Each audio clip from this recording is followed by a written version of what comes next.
brought to you by V-Guard, co-powered by Sensodyne O Vimal বলো কথা Kesari. Associate sponsor UltraTech cement. আর তনিষ্ঠ, শুরুতেই যে বড় খবর দিকে আমাদের নজর রাখতে হবে, আবারও জমি দখলের অভিযোগ। বেলডাঙ্গায় সরকারি জমির মাটি কেটে পুকুর ভরাট করে দেওয়ার অভিযোগ। মুখ্যমন্ত্রী বারবার হুঁশিয়ারি দিচ্ছেন, কিন্তু কাজ হচ্ছে কই? সুজাপুর কুমারগ্রাম পঞ্চায়েতে অবৈধভাবে মাটি কাটার অভিযোগ। সেরিকালচার দপ্তরের 12 বিঘা জমি হস্তান্তর বেলডাঙ্গা পুরসভাকে। পানীয় জল প্রকল্পের জন্য এই জমি হস্তান্তর পুরসভাকে। অভিযোগ, সরকারি জমির মাটি কেটে পুকুর ভরাট করছে জমির মাফিয়ারা। কি পরিস্থিতি, কেন এই ঘটনা ঘটছে জানবো সহকর্মী কৌশিকের কাছ থেকে। কৌশিক, মুখ্যমন্ত্রী নবান্নে বসে হুঁশিয়ারি দিচ্ছেন, তারপরেও এই ট্রেন্ড, জমি মাফিয়াদের এই দৌরাত্ম্য আমার নামই নিচ্ছে না।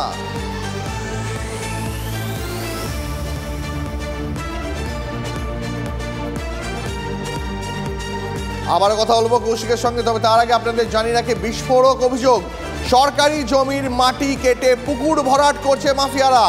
জমি মাফিয়াদের বিরুদ্ধে অভিযোগ এলাকার বাসিন্দাদের।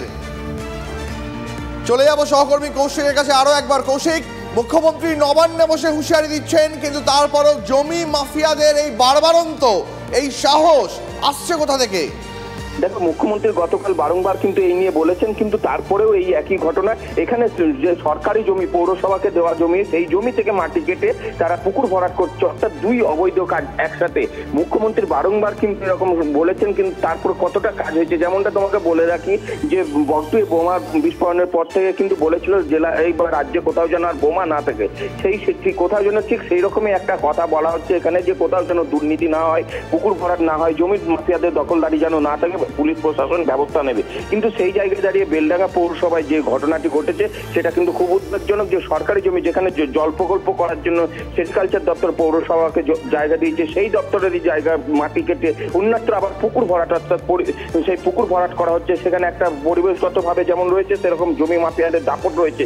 সেখানে এই বিষয়ে পৌরসভাকে জানানো হলে তিনি কিছুই জানেন না বলে জানান। কিন্তু এরকম দিনের আলোতে কাজ হচ্ছে, অর্থাৎ কি করে না জেনে থাকতে পারেন। এবং পুলিশ প্রশাসন আমাদের সঙ্গে থাকো, যেখানে ঘটনা ঘটছে স্থানীয় বাসিন্দা তারা কি বলছেন, কি বা বলছে পুরো প্রশাসন, শোনাই। আমি যখন জিজ্ঞেস করলাম তখন ওরা বললো যে মাটি কাটিতে কাটছে, ওরা বললো পৌরসভা থেকে পুকুরটা ঝালানোর পারমিশন দিয়েছে, তার জন্য আমি কিছু মাটি সরিয়ে পুকুরটা ঠিক করছি, এই অবধি জানা আছে।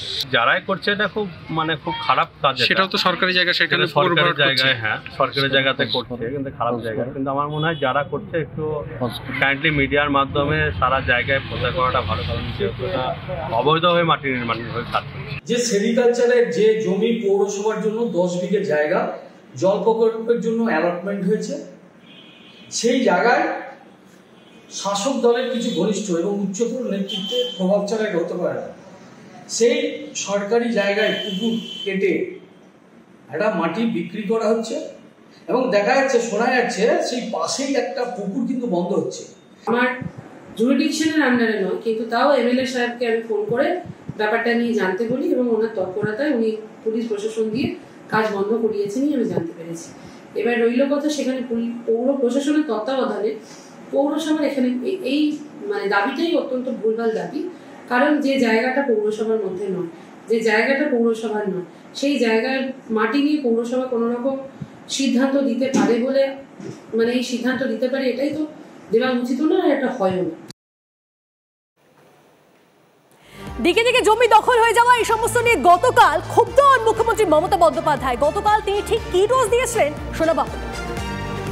আমার কথা কিছুটা তিক্ত হলেও আমি বেশ কিছুদিন ধরে লক্ষ্য করছি, যদি আমি দেখি কোথাও এনক্রোচমেন্ট হচ্ছে, যখন হচ্ছে সঙ্গে সঙ্গে কেন আমরা অ্যাকশন নিচ্ছি না? কেউ টাকা খেয়ে, কেউ টাকা খাইয়ে, এবং একটা মাল্টিপল ইন্টারেস্টেড গ্রুপ,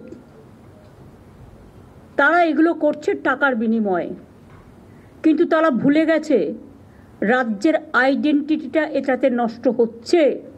মানুষ যদি উন্নয়নে কাজ না পায়, তাহলে সেই মিউনিসিপ্যালিটি রাখার দরকার কি, পঞ্চায়েতে রাখার দরকার কি? brought to you by V-Guard, co-powered by Sensodyne O Vimal বলো কথা Kesari. Associate sponsor UltraTech cement.